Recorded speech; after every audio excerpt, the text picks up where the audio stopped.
Good morning, children. In the last class, we were learning about the audible range. Audible range, that means whatever the sounds that the humans can hear is called as the audible range. And here, audible range, its frequency is from 20 hertz to 20,000 hertz. Okay. And here, less than 20 hertz is called as the infrasonics. And more than 20,000 hertz is called as the ultrasonics. And we have seen that what are the animals that can hear the ultrasonics and what are the animals that can hear the infrasonics, that we have seen, children. That means in the previous video we have seen. Now today we will be going with the sound pollution, children. Sound pollution. Normally we come across in our daily life. Okay, in our daily life we come across in some places that where a blown horn is kept, children. A blown horn is kept. Okay.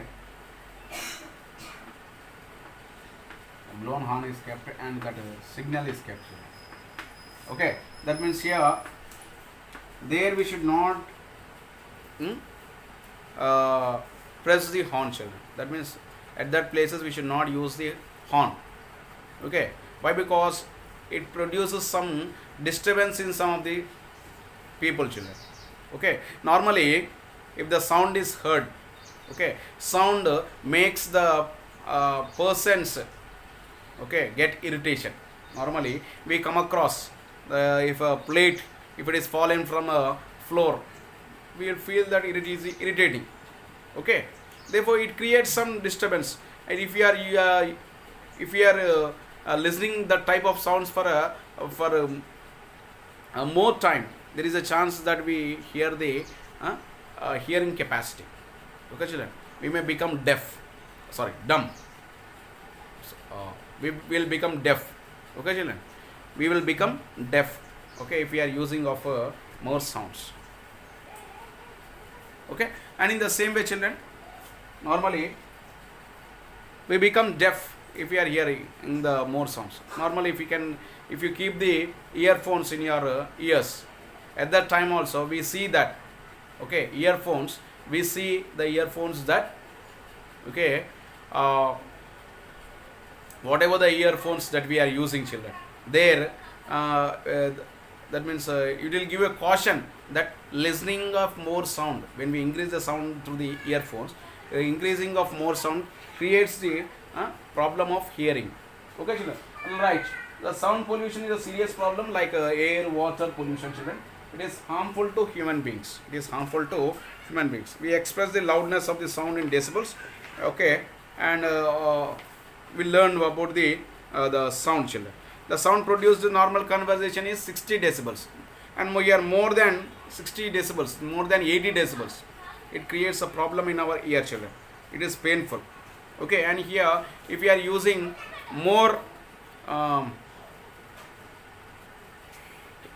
excuse me, if we are using this type of, children, if we are using more intensity of the sound, that means if we are using more than 80 decibels continuously, there is a chance that we can lose the hearing problem, children. We can we'll get the hearing problem.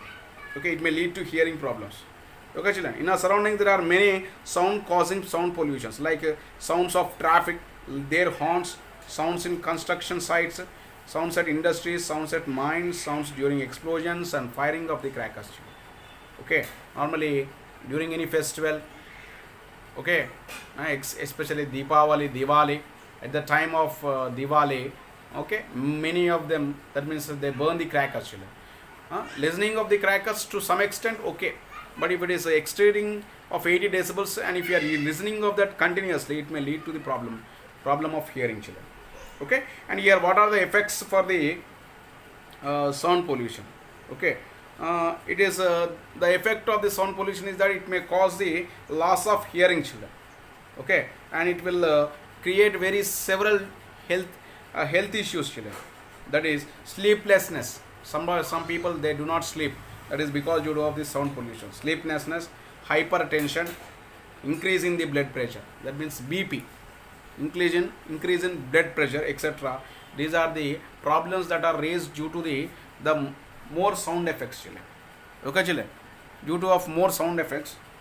Okay, these are the effects of the sound.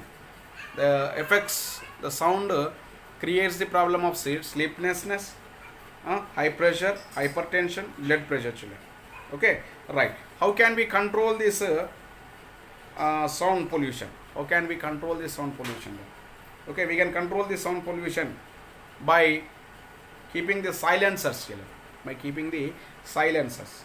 Okay, we cannot stop production of sound, but we can reduce the sound pollution by making measures. Normally, if we can see the theaters, okay, cinema theaters or labs, computer labs, they are made with soundproof equipment. Soundproof equipment means normally cardboard, thermocol sheets.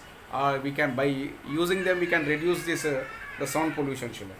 Okay, we can by attaching the silencers to the bikes and the machines, we can reduce the sound pollution. Manufacturing machines that work with less noise. We should manufacture the machines which work with the less noise, children. And here, during the use of TV and music players, we should decrease the volume, children. And here, planting trees, it is very, very important, children. Planting trees. If we plant the trees, plant absorbs this sound. Therefore, planting trees will reduce the more extent of the sound pollution, children. We can reduce the trees, okay, by the sound pollution, children. Okay, we can reduce okay, the sound pollution by the planting trees. Okay, right. Next, we are having a great musician, children, here, M.S. Subbalakshmi. Okay, here it is given as M.S. Subbalakshmi. Here she is the one. She is a Carnatic music player, children, singer. M.S. Subbalakshmi was a famous for her melodious music. It would be difficult to overstate the talent and the impact made by Srimati M.S. Subbalakshmi, not just in the field of Carnatic music, but also as a philanthropist and a person who placed her life at the service to the country and people. Philanthropist is the person. Philanthropist means the person who sacrificed a life for the people, children. Therefore, she is a philanthropist and a person who placed her life to the service of the country as well as the people, children. And she rendered her voice to the devotional songs. She is famous for the devotional songs, children. Okay, that is, she is M.S. Subbalakshmi. And the next one is Ghantasala Venkateshwar Rao, children. Normally, Ghantasala is famous. He is normally, if you ask your grandparents, they will say about this person. He is a famous singer, children. Ghantasala Venkateshwar Rao was a famous playback singer. Okay, that means who is a singer. He was famous for his melodious voice. He sang more than 10,000 songs in Tamil, Telugu, Kannada and Malayalam, children, and worked as a music director for over 100 films. And his private songs were equally popular, and his devotional songs are also popular today. That means whatever the songs that are played by him devotionally, they are also very popular, children. Okay, children? Okay? Right. Thank you. Have a nice day.